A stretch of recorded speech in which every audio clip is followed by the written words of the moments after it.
Inside the Classroom takes an in-depth look at one of Team Hardin County Schools' best teachers in action, featuring comments, class instruction, and insight inside the classroom.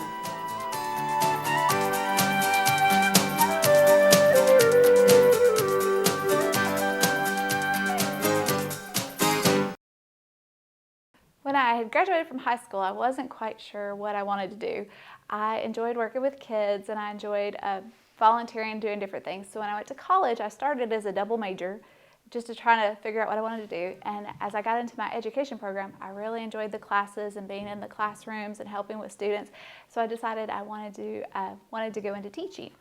And I started out, and I have my elementary degree, and I taught various different grade levels in different districts, and I had taught kindergarten in a different district, and I had a student who had special needs, and I just didn't feel like I knew enough to help that student. So when I went back to get my master's, I went back and got my master's in special education, not so that I wanted to move to special education right away, but I wanted to be able to better help all of the students I had in my classroom.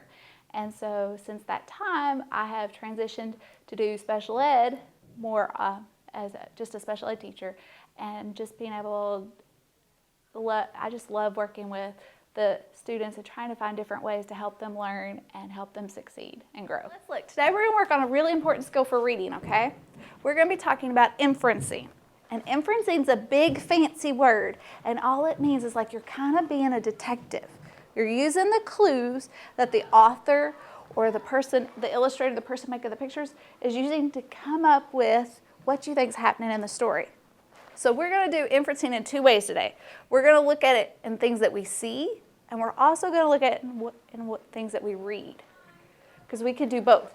We can use the clues in pictures to help us think about things, or we can use clues in what we read to help us think of things, okay? One of my favorite teachers was my fourth grade teacher, Mrs. Davis, and she had a way about letting us learn at our own pace. And she would kind of individualize our learning. So she would tell us what she wanted us to do, and she would give us the activities she wanted us to do, and she would kind of let us take it and run with it and learn at our own pace. And I think I learned so much because I was in charge of my learning, and I had to be accountable for it. And I was able to go in the different directions that I wanted to go. I didn't just have to do the activity that she wanted. If I asked her if I could change it or go into more depth with it, she allowed me to kind of drive my own learning. And I learned so much more because I got interested in the topics and wanted to learn more about the things that we were working on. Okay. So let's start with the pictures first. So I got some picture cards here. And we're going to do a couple together, and then I'm going to let you work with a partner, okay? So, Robbie, I want you to look at this picture. So, don't say anything yet. I want you to just think about what you see in this picture. So, a basketball team. Well, don't say anything yet. Just want you to think. Okay, so if you've got some ideas in your head, give me a thumbs up. Got some ideas? Okay, so let's start. Bryson, what do you think might be going on in this picture? Well, usually at the end of the games, they usually high-five other kids. Okay, and what clue did you use to think that they're high-fiving? Oh, they have their hands out. Okay, they have their hands out. JD, do you have anything you'd like to add? I don't think they're gonna do high fives because the other team's like all the way over there. Okay, so you think it might be something else because the other team's over there? Or it may be. But I think they finished. I'm trying to think of the name. You think Baseball. they're finished with the baseball game? Yeah, they're Inferencing is a skill that kids need to become better readers. And for my students, sometimes it's hard for them to think about the clues that they have and the things that they read. So I started out with the pictures. And so we use the pictures to look for clues in the pictures and see what they think was happening in the picture and what they thought might happen or was going to happen. And so then we transitioned from that to listening to me read a story to them and think about what they heard in the story. And then hopefully in a few more weeks, I will be able to give them reading passages that they're going to read on their own, and they'll be able to work on the clues that they read and making inferences from what they're reading on their own. Savannah, what do you think? Baseball. Why do you think, what clue tells you it's baseball? It has a baseball thing. Oh, it has a baseball glove, so you think they might be playing baseball? Okay, they've either just finished their baseball game or they're getting ready to High five. high five at the end and congratulate the team on playing the baseball game, right? We usually go through and say good game, good game, good game. And we have the clues. Look, there's a baseball glove. I can see the baseball cleats. They have their hands out. I could tell that they've got their caps and their uniforms on. And we see the other team over here too in a line. So those are some of the clues. So you see we use the clues we saw to help us think about what's happening, right? I collaborate a lot with their general education teachers, and I will ask the general education teachers what they need me to do for them to help make their side easier. So a lot of times if the students need different kind of center work for their reading centers or math centers, I will find things that are on their level and provide those to the teachers. I can also, when we're working on different tasks, sometimes if I know a student struggles with certain things, I'll find a different activity for that child, and I will help the teachers. If it's in the general education setting, I'll help them to modify the work for different tasks or assignments. I will modify tests if they need to be modified. If a student has accommodations and they're getting ready to take a test, and I can pull them and help them with the test so that the general education teacher doesn't have to do that. In this classroom, sometimes I will do stations. And so if we're working on a skill like counting money or time, and I know some students have parts of it but not the others, then there'll be stations set up for where the students are, and then they'll go to that part so that they get more individualized instruction on where they're at and what level they're on. Let's look at another one. The duck picture. So let's look at this picture. Now don't say anything yet. Remember, give your brain time to think. What do you think's happening in this picture? There's not as many clues in this one. Goose. Okay, Savannah, are you looking? Let's start over here this time. Savannah, what do you think's happening in this picture?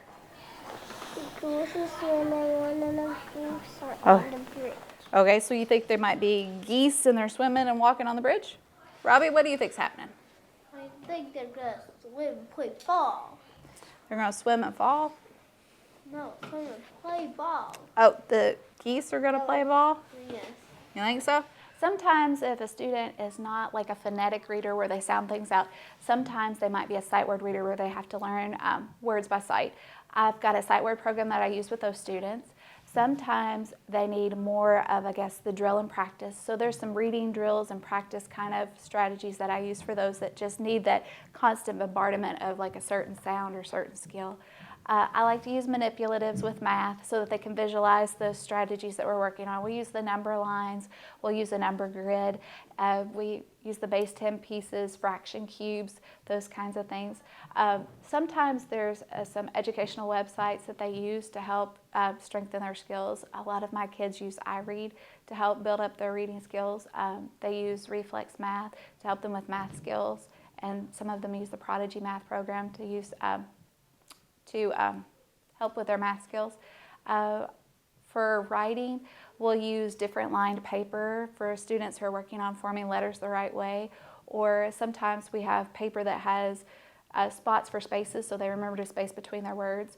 We have, I have picture prompts for writing too, so if I have a student who struggles to come up with an ideal, I can usually find a picture prompt and they can write what they see, and I'll help them to come up with a topic and for a piece that they're working on. Yeah. So we see what? We have the clues of the water, we have the clues of the house back here and the things. So we can use the clues to come up with things, right?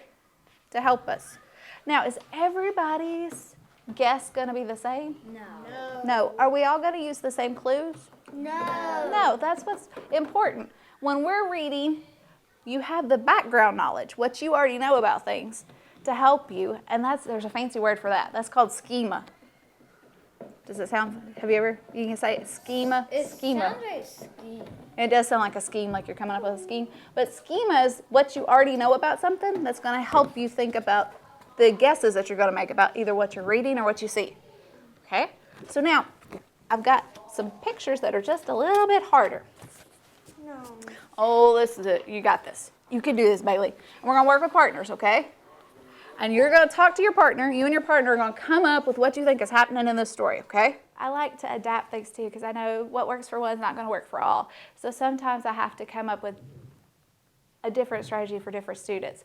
And what may work for one may not work for another. So I try to look, I feel like I'm always learning something new because I'm trying to find a way to reach the students the best way possible. Okay, ready? Now, we're going to have about 2 minutes. So I want you to look at your picture with your partner and talk to your partner about what you think is happening in this picture, okay? 3, 2, 1, go. Okay, Bailey, what's our picture? What do we have? The monkey. Wait, that's no. And the dog jumping.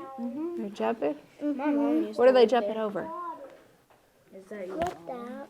It looks like a hurdle. Have you ever seen hurdles before? No. A hurdle is kind of like a plastic thing, and you teach animals to jump over it. Sometimes people jump over it. So what does the monkey have on it? No, yeah, you put your both hands right there. Up that. He's got the thing he's sitting on, right? What's this here? A cape. Okay, why do you think he has the cape on? Because he can. You think he's trying to learn how to fly? Yeah. Why do you think he's riding on the dog? Because he wanted to ride. He wanted to ride, so he's riding. Where are they at? This looks like what? Mud. Mud, And it looks like we have what back here? People. People. So what do you think these people are doing? Watching. Watching the what? Dog and a monkey. Why do you think they want to watch the dog and the monkey? Because they're trying to learn tricks. They're doing tricks. So you think it's like a show, maybe? A show that they're doing? I like to learn about the students and their interest, and I usually go to pick up my students. So when I go to get my group, before we come back, I'm talking to them, asking them about their weekend, what they did, if they enjoyed their weekend, was there anything fun they got to do. I like to find out like their favorite colors, favorite football teams, basketball teams, and I'll talk to them about that just to develop that rapport and let them know that I care about them as a person, not just as a student. But I try to, sometimes I'll send them birthday cards or if they've done really well, I'll send a note, say, in the mail that says, I'm so proud of how hard you've been working and those kinds of things. I tell them about myself too, because I think that helps if they know something about that. I'll talk about my kids or my pets or things that have happened, and just so they know that I'm a person too and not just a teacher. And I think that helps to build that relationship. Sure. This is our picture, and we got detail from the drill in the hole that they're going fishing, and where they are is it's snowing, so it's probably like cold places like the North Pole, and they're fishing because they're holes, and the bait. Turn it over and show. That is all. Okay. The bait right there and the I drill already said that. and I the already said fishing. all that. So you think that this person is fishing out in the snow, like ice fishing, drilling them? Okay, so Bailey, what do you think? Do you agree with their guess or disagree? Do you think they're right or do you think they're wrong? You're not sure? Let's see. Savannah, what do you think? We'll help Bailey out. What do you think? Do you think their guess might be right or their guess might be wrong? I think. You think right? Yeah. Robbie, what do you think? Do you like their guess? You do? 2 thumbs up. I think they did a good job of using their clues because they used what? They saw the drill, they saw the hole, Better than and one. I what? think she's making holes. Yeah, she's in the process of making a hole, and then what? She's got. So they did. They looked at their picture. They used their clues, right? I like to watch the kids' faces when they light up when they've gotten something that they've really, really struggled with. I think that's the greatest accomplishment is when you can see that they finally gotten they've gotten that academic concept or that task that they thought was unattainable, and then they finally realize that, hey, I understand this, I've got it. Tony did not sit up straight on the bench. His head was hanging down. It was raining, but he did not cover himself with a blanket. There were just 3 more minutes. Then the football game would be over. Tony knew his team would lose. His team might have won, but he had dropped the ball. So just think about that story. What do you think is going to happen? A, Tony won the football game, or B, Tony feels bad because he dropped the ball. Okay, ready? Write your answer. What do you think? Is it A, Tony won the football game, or B, Tony feels bad because he dropped the ball? Is that all the B? Mm-hmm. B? Right. Don't tell me. I want you to write it. Okay, ready? 3, 2, 1. Show me your answers. B. B. Okay. Let's see. JD, why do you think it's B? Because it said that he dropped the ball. I think teachers help the students to develop that confidence that they know that they are going to succeed in the world, and that they can help build those, teachers build those relationships that help the students not only see what they want to do academically, but what kind of person they want to become, and they help the students to realize that they can become successful adults or citizens, and that they can keep the change going. Here's our next one. The bell rang. Tanya hurried out of the classroom. Markers down. So did many of the other students. Soon the hall was full of students. Tanya turned to her right. Was this the way to her next class? She was not sure. The new school was so big. Should she follow Alfred? He was in her next class, but she couldn't see Alfred. She stopped. She didn't know where she was. What if she didn't get to her class on time? What do you think's happening? Is it A, that she has too many classes to go to? Or B, is she worried about not getting to her class on time? Or she's lost. Wait, can Which you read one the is question? A, here's the question. What do you think is happening? Is it A, that Tanya has too many classes to go to?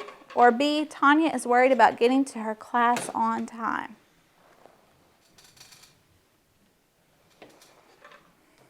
Okay, ready? 1, 2, 3. What do we got? B. B. Savannah, why do you think it's B? Because she couldn't go into her class on time. Yeah, she's worried. I told her she was worried about getting to her class. Miss Gumm helps me with my homework when I don't know how to do some problems sometimes. She helps me learn how to read. She helps me learn my words and vowels. She helps me with numbers and with my math book sometimes. And she helps me with, she makes learning fun with putting a little games into them. She sometimes lets us have fun while learning at the same time. And she's a nice teacher. She helps us how to read, and she helps us doing our homework. Here we go. And now we can go. So here we go. You got it erased? Okay. You can do this, Savannah. You got it. Paul marched with the other students. 1, 2, 1, 2. They all followed Mr. Jensen. Paul played the trombone. Sarah was next to him. She played the trombone too. Behind him, Paul could hear Guy. Guy played the tuba.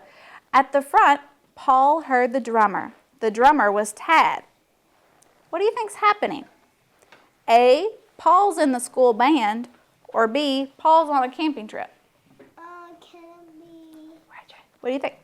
Is A, Paul in the school band? Read the story again. You need me to read the story? Okay. Paul marched with the other students. 1, 2, 1, 2. They all followed Mr. Jensen. Paul played the trombone. Sarah was next to him, marching. She played the trombone too. Behind him, Paul could hear Guy. Guy played the tuba. At the front, Paul heard the drummer. The drummer was Tad. What is happening?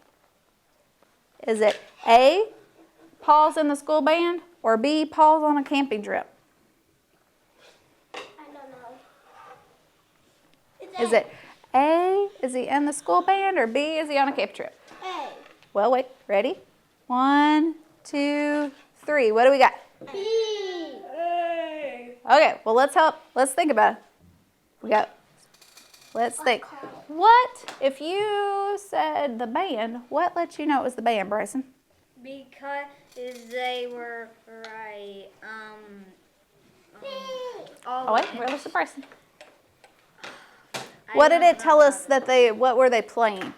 They were right, saying different kinds of Instruments. Would you need instruments on a camping trip?